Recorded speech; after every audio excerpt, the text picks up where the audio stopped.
Hi guys, today I just want to do a quick video on some of the things I would like to see Escape from Tarkov change as far as quality of life. Now I just want to make a disclaimer, I am not trash talking BSG. This is not me attacking them or anything like that, because usually videos like that get taken to that context. This is just my thoughts on what I think would help retain new players and help them stay in the wipe a little longer. I just want to give some advice from somebody who spent a lot of time in this game in the last 4 wipes, and things that I have noticed from friends of mine who only play to a certain point of the wipe and just quit, or only play if a certain person is playing. And we all want this game to go on for a long time, so new blood is needed. So here's my 5 things on what I believe should be small changes implemented in Tarkov that would help the entire community as a whole.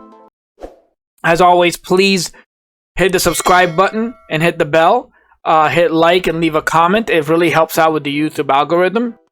Alright, my first change would be to immediately adjust what you need as far as a reputation with the flea market. The flea market used to be just the Wild Wild West. When I first started, you could get to level 10, and if you had the money, you could buy level 6 everything and just steamroll the wipe. They've made an insane amount of changes to the flea market that universally were amazing ideas, especially to keep the wipe going longer and to make the game healthier. They experimented with a lot of stuff, and they kind of fell into that level 15 is like that sweet spot, which I agree with. Not allowing certain things in the flea market, and they keep adding to that, which I completely agree with. The one thing I don't agree with is how much reputation you need to get a 3rd slot. This needs to be tightened up a little bit because a lot of new players are just not caring. And again, it's a process. It's a learning process for this game. What I would change is just one adjustment towards the early game. Now, keep in mind, I'm level 50 something. Where's my level? I'm level 52. The point I'm trying to make is I'm level 52. I've done 770 raids, and I sell a lot on the flea market. I even have an entire junk box that once I fill this up, I mass sell this stuff on the flea market because it gets your flea market rep up faster when you sell 15 G phones in one sitting as opposed to one item. I think that because you go from all the way, from 1 all the way to 15, see, start at 1. I think at 15, it needs to give you the 3rd slot. Now, for the 4th slot, the 5th slot, the 6th slot needed for the offers, yes, make that crazy. Make this, after 15, make it 40. After 40, make it 70. Whatever you want to do. But to get to the 3rd slot, 15 is already very difficult to get to, and I believe this should get you a 3rd slot. I'm totally fine with anything above 3, but to help out newer players, you tell them, look, you get to 15.00, you'll get a 3rd slot. I feel like that's going to incentivize players to keep playing, keep finding items, keep putting them on the flea market, even if it's something as small as sugar, whatever they want to do. But that's one of the small quality of life changes I would apply. So the next thing I want to talk about is quest keys. Quest keys, in my opinion, it's a great idea, right? Obviously, they're part of the game. They've always been part of the game. And a lot of them, you can go to a trader and barter. But there's a lot of them that are just RNG. I am not saying to make every key in the game a barter key. But the fact that I was level, I think, almost 40, and I still could not get vitamins done. The fact that I could not get the radiation key and the operations room key till level like 45, 46, I didn't find them. And I couldn't find the items to barter for them because they were barter only on the flea market.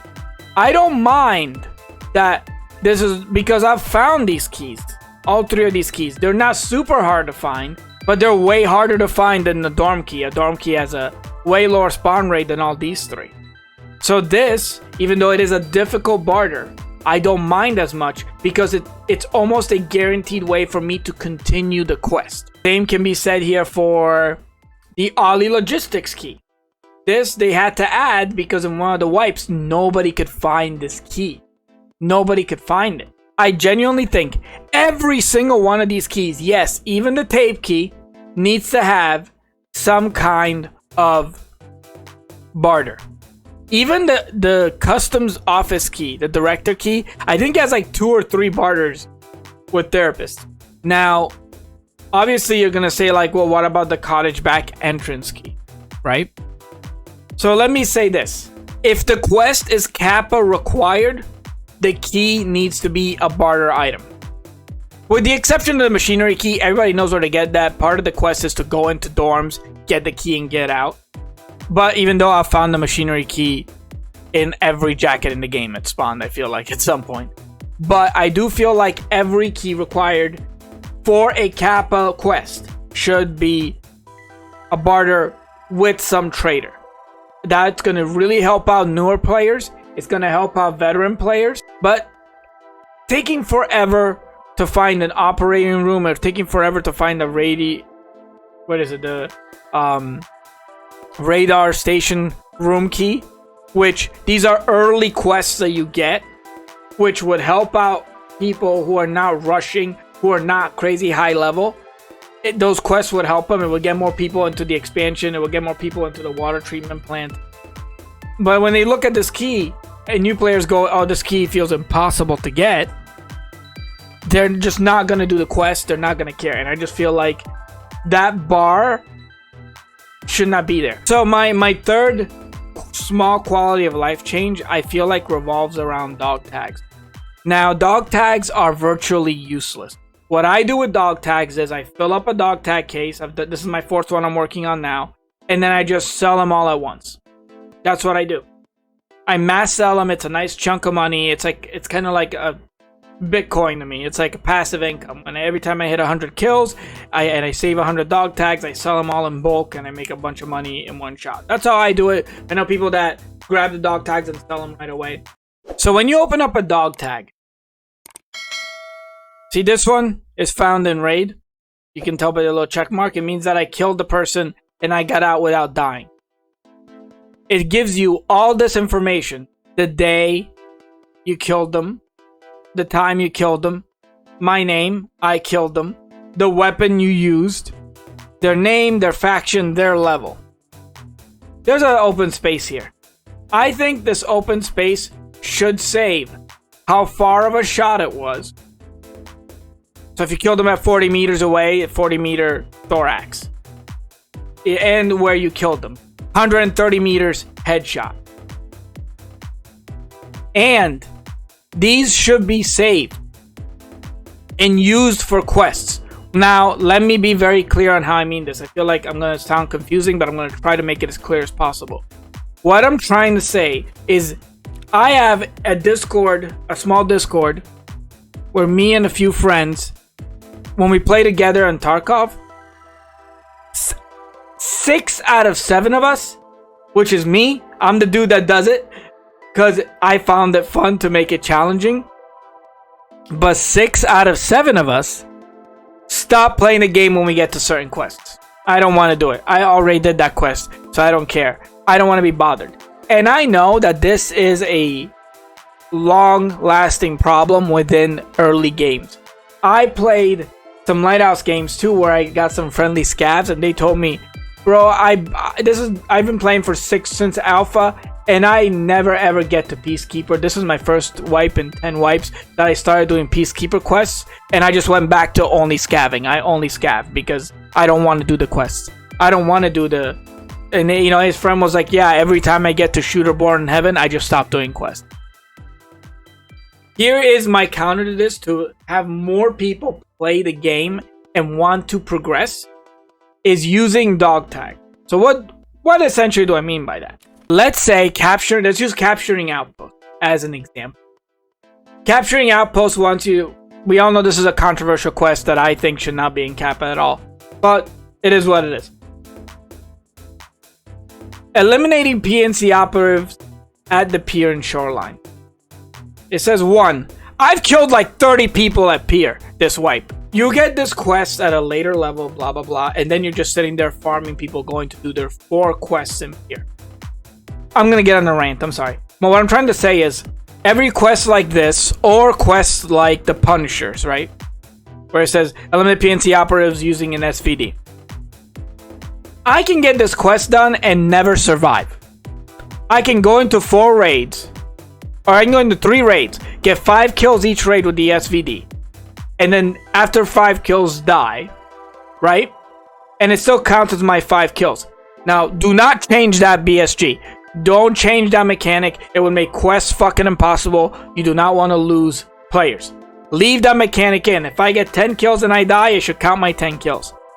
What I'm suggesting is if I, early on in the wipe, get 3 kills with an SVD, okay, and I get out with a found in raid dog tag, and it says you killed this person with an SVD, I should be able to turn in that dog tag to proper.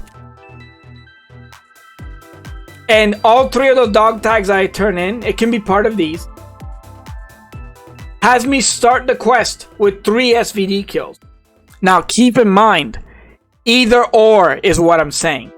So you can still go in and kill 14 or 15 people and die and get the quest done. Or if you have saved up dog tags that say you killed a player with an SVD not in factory, you can turn those in to help jumpstart the quest. I'm talking about to do this for every quest that requires kills, even Shooter Born in Heaven. This is why I said they should add the where you killed them and how far of a shot it was. So you can use them for Shooter Born in Heaven. Now keep in mind, Shooter Born in Heaven, it becomes easier the more you play the game. But most of the time, the best way to do Shooter Born in Heaven is to not go loot your kill. Don't go loot your kill most of the time. You just don't. But let's say early on, you get like 2 or 3, let's say you get 2 cracked shots in customs, 1 insane shot in shoreline, and 1 insane shot in lighthouse. And now your option is, I need to put myself in danger to go get the dog tag and get out alive with the dog tag. That gives me a little bit of a jump start on Shooter. But it still adds an element of difficulty and fear because you have to go get the dog tag. So you allow Shooter Born in Heaven to be done in 2 different ways, which helps newer players, it helps veteran players, while still keeping the skill there and alleviating the frustration just a little bit to allow newer players to have a better quality of life. So you can either get there without any dog tags and get 3 kills and then die and it still counts for your 3 kills, leave the quest alone. Or if you have 4 or 5 kills that say 125 meters headshot, you can turn those in as long as they're found in raid and you survived to help. Okay, I got 2 on woods already before I got the quest. I turned those in. I only have to get 1 kill on woods now. I think that's a fantastic compromise to allow the difficulty of the game to stay within that realm, but also alleviate the frustration from new players. Because new players have a big issue and a big frustration with this. They really do. And that's one of the reasons why a lot of people fail. Because, well, not fail. I should say a lot of people don't continue with the wipe. Because they get to Shooter Born in Heaven. They get to Punisher Part 4 or Part 5. They get to Tarkov Shooter Part 8. And they're like, I don't want to do this quest. I already did this. Man, why didn't they kill? I hear this all the time with players that are trying to get into the game. But I already did this. Well, you gotta do it again. This is just, again, my small optimizations, my small ideas. That's what I would do with dog tags, because right now, honestly, dog tags are useless. You just pile them up, turn them in for the quest you need to turn them in for, and just sell them for a little bit of extra money. That's all they're good for. Their barters are trash. What they're worth for money-wise is trash. My next idea revolves around the restocks and the trader how much you can buy limited purchases per restock. Now, I want to be very clear. I think that the restocks are a fantastic idea. I think that we are supposed to be living in an era where you can't just run around with 1 billion of everything that you want. I think that that is amazing. I just think that the whole system needs to be reworked as far as what should be unlimited and what should be limited, as well as removing the world stock. I can buy 300 if the world stock isn't gone, right? But right now, as you can see, it says I can buy 300. I go to buy it. The offer is sold out. Basically, there's none left because it's not just me buying them, it's other players buying them. So it forces people to just sit here and, oh my God, there's 10 minutes left. Okay, restock, go buy, rush. Get rid of the world stock and then adjust the thing. Instead of making this 300, make it 120. Keep the timer the same. But get rid of this world stock. Make it a max limit per person. Remove the stock. And I'm using this one as an example. There's a lot of other ones that you can use as an example. But also rework some of them. Some of these bullets and like they don't need like SOS. You don't. Where is it? Where's the one that you don't need to limit an insane amount? Hold on. You can only buy 30 M61s. I can buy 120 M62s. I'm not like this is just an example, but M62 is arguably way better than M61. Almost everybody uses M62s exclusively. I'm not saying make these 120. My point is that there's clearly an adjustment issue, and new players are going to have an issue with this, especially when it comes to attachments for guns. Like, I understand some of the attachments being God tier. I get it. Make it 1 or 2 per restock. I'm totally fine with that. We do not need to have people running around with meta RDs and meta HKs and meta whatever. But magazines, right? Like, come on. You know, like, why? Why are magazines limited? I understand that they have different stats for the guns, but magazines do not affect stats at the same level that grips do, lights do, lasers do, butt stocks do. All those I get. But if I'm a player and I'm like, oh, I really like this magazine right here. This one looks cool. And you die 3 times, you can no longer use this magazine. Now you're like, what the fuck? Like, you have to allow... I know it's a small thing and it still revolves around the max items and everything. But I do not think that these guys have the stats that are going to affect the gun to a level like the silencers do, like the scopes do, like the stocks do, like the pistol grips do. Those affect the gun 1,000,000 times more. You know where you run into this issue a lot early game? I'm going to show you right here. Oh, okay, so they fixed this, but this is also on a global stock, which is Glock magazines. Early on, these are always sold out. They're always sold out. Why? Why is this on a global stock early on? If people want to run around with just a Glock, you already have the punishment of tagging a PMC if they're running around with just a pistol where scavs go straight to them, right? Let people buy 1,000,000 of these. This should be a lot. This should be a lot. That's my point. If they need to rework the entire global and how much of each thing you can buy. Frustrating new players to the point of I don't want to play this game anymore is not healthy for the game. And I'm not talking about making it easier for them to the point where everybody in the world gets Kappa. But these small annoyances don't affect anybody in a level that you think that they're affecting them. All it's doing is making people not want to play the game. All right, this is a small one, but I really feel like this is something that should have been thought of a long time ago, and it would help out even people with the base level of the game, with the alpha container, right? People that don't buy Edge of Darkness and have to upgrade their stash normally. On the top, you know, from here to here, it's 10 squares. If they made this 11 or 12 long and reduced this up, so they made it wider and shorter. There are so many times where I have to do stupid shit like this, where it's like, oh, I don't want stuff to end up here, so a green flare, let me just put that in there, and then everything will end up right here. Like, I've heard so many people talk about why is it so wonky to move stuff around in the stash, and I promise you, if you make the stash shorter but longer, but obviously don't nerf it, keep the same amount of squares, however you have to do it. But because going up and down like this is frustrating. And I promise you, allowing people to go 1, 2, 3. So if you made it 12, people could put 3 junk boxes up here. It's going to look aesthetically more pleasing. I promise you, people are going to love that way more. They're going to fucking love you for it. I think I know it's a small change. It's a small quality of life change.